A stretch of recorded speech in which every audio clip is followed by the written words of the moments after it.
Hello, welcome. It's Lorraine Ferrier, natural fertility expert and creator of the Fertility Joy program, which fuses ancient wisdom and scientific know-how to make your baby dreams a reality. Today I'm going to talk about a book, not just any book. This is Lucy Pearce's book Moontime. This is the second edition, which has just been released. The first edition was a #1 bestseller on Amazon, and the second edition, which has only just been released, has already become a #1 bestseller. It's a great book. My full review is actually on my blog, so you can read that there. But what I want to share is the piece I wrote and was blessed to be able to include in her wonderful book. So Moontime is about the menstrual cycle, but it's about so much more. And I wouldn't be able to do that justice by just talking about that right now. But the menstrual cycle, or our moontime as Lucy calls it and many other women do, is a huge part of fertility. But more often than not, the F word, yes, fertility, I'm talking about that F word, is equated to just birthing. And that's what I'd like to reframe. Because in my mind, our fertility spans the arc of womanhood. It's menarche, menstruation, birth, menopause, whether we intend to birth or not, have gone through menopause or not, fertility is the arc of womanhood. So here's my piece that I've written in Lucy's book. It's a short extract. It's about fertility awareness. So I hope you're sitting comfortably. Fertility Awareness by natural fertility expert Lorraine Ferrier. That's me. When we're taught that it's easy to get pregnant, mainly at school, we unconsciously believe we don't need to think about our fertility. This is definitely not the case, as in the UK, 1 in 7 couples are infertile. That's 1 in 8 in the US. And there is a 15 to 20% miscarriage rate. These statistics are not meant to scare you, but to make you aware. There is a powerful difference. You don't have to be a genius to do the maths and couple this, no pun intended, with the number of days you are fertile in your cycle to realise the importance of looking after your fertility. Out of your menstrual cycle of roughly 28 days, although let's stress that every woman is unique, the egg only survives for 18 to 24 hours and sperm lasts 5, sometimes 7 days in fertile conditions.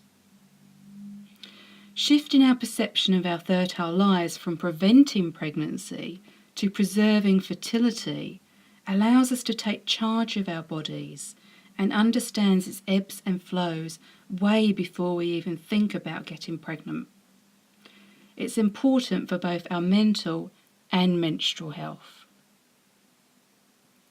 Charting your fertility. There are many types of charting that you may have heard of, such as the calendar method, Billings, Cretan or rhythm method. I will be sharing the symptothermal method of natural family planning, a double-check method which is scientifically proven and approved by the World Health Organization.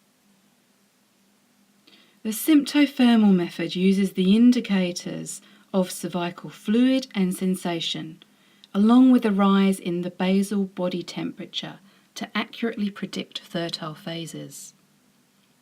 The symptothermal method can also be used for pregnancy prevention, contraception, and as such is a viable life skill, a valuable life skill.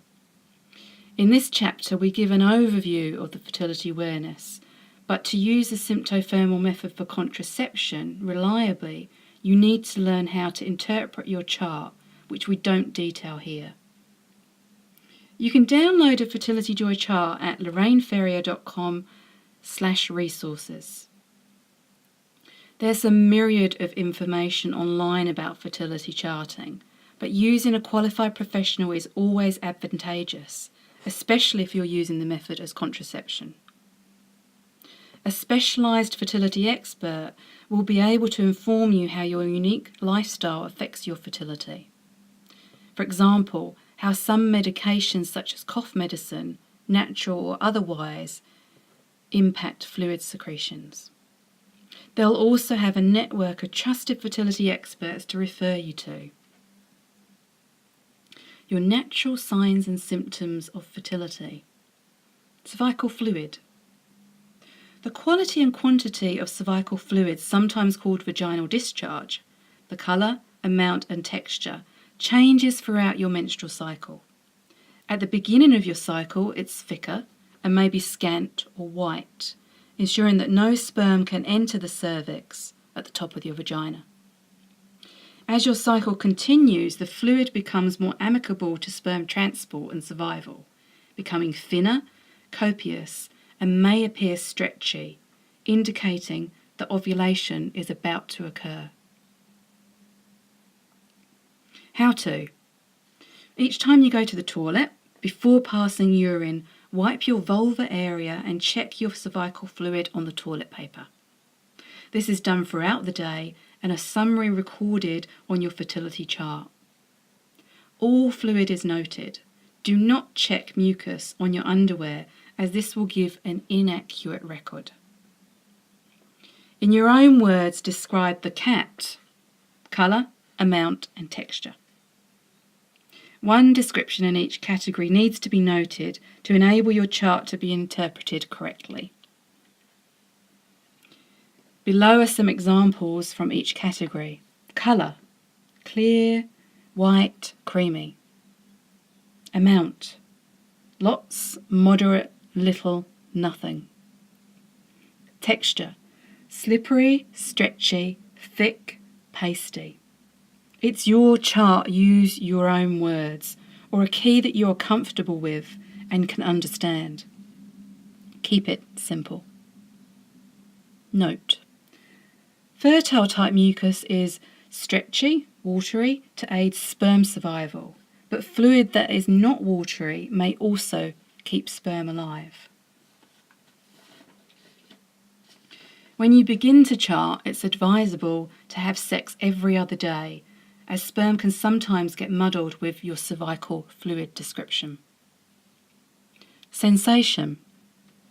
In addition to cervical fluid, the sensation at the entrance of the vagina is used as another fertility indicator of this method. You are more fertile at wet times in your cycle, therefore optimum swimming conditions for sperm. How to? Throughout the day, note the feeling at the entrance to your vagina, the vulva area. For example, when you're on your period, you may feel noticeably wetter than at other times. Or perhaps you notice when you feel horny that you are wetter. When your libido rises, it's due to hormonal fluctuations increasing your fertile fluid.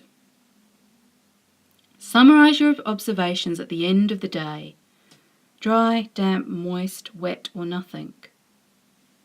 When you're on your period, just leave this section blank. Cervical position. Changes in the cervix can also be charted, as the position, openness and texture of the cervix changes throughout your menstrual cycle. Changes in the position of your cervix throughout your cycle also aid in identifying your fertile times. These changes can be felt at the top of your vagina with your fingers. The first change usually occurs 4 to 5 days before you ovulate. During the fertile phase, your cervix can be higher in the vagina, softer to feel, more open, and a little dimple felt at the entrance to the cervix. This is a useful additional check when you're finding it hard to describe your mucus pattern. Some couples find that they can feel the position of the cervix during sexual intercourse at some times during their cycle. For example, when the cervix is lower, there may be some discomfort. How to? Check your cervix around the same time every day, but not immediately upon rising in the morning or after a bowel motion. If you've ever used tampons or a menstrual cup, the method is the same. Insert 1 or 2 fingers into your vagina, either from standing, a slight squat, or with one leg raised on the chair or toilet. You need to observe the position. Feel opening and tilt of the cervix. Position, for example, is it low, raised, in between? Feel. Is it firm, like the tip of your nose, or soft, like your lips? The opening. Is it opened or closed? Tilt. Is it back, front, or up? You may not be able to differentiate this, but don't worry. Note, the cervix takes months to close properly after vaginal birth and remains slightly open. It's therefore advisable to allow 3 months before charting your cervix postpartum. Basal body temperature. The basal body temperature, BBT, temperature at rest, varies during your cycle, rising when ovulation occurs because of the release of progesterone. It is this continual higher temperature without menstruation that informs that conception has occurred. How to? Take it first thing in the morning before any activity. While still in bed, you can't even roll over to kiss your partner. Take it at approximately the same time every day and put the thermometer into your mouth as far back as possible under your tongue. Annotate your temperature on your chart halfway on the horizontal line to 1 decimal point. Record the time that you take your temperature within the cervix column if not using that, or by the dot itself. Once you have a few temperatures recorded, you join the dots so it's easy to interpret your chart. Note, if you're sick or consume alcohol, annotate this on your chart as it can affect your readings. Benefits of fertility charting. If you do start fertility charting, you may observe the following benefits. Saving time, energy and stress if any fertility issue becomes apparent and you need to be referred on to a specialist, as you have a unique cycle record that can be summarised by a qualified professional. Seeing in real time how alcohol or stress affects your cycle, motivating to make any changes. Observing if and when you're ovulating. Not all women ovulate on day 14, as some medical professionals have you believe. And it's perfectly normal not to ovulate on each cycle, although if this pattern is sustained, you do need to seek outside help. Allowing you to see your fertile window in real time to best pinpoint the optimum time for conception to occur. Measuring the length of time it takes from ovulation to menstruation, which is the luteal phase. This needs to be more than 10 days in order to avoid miscarriage if you're pregnancy planning. Many women enjoy learning to chart, especially relearning facts about their reproductive system that they had long forgotten when taught at school.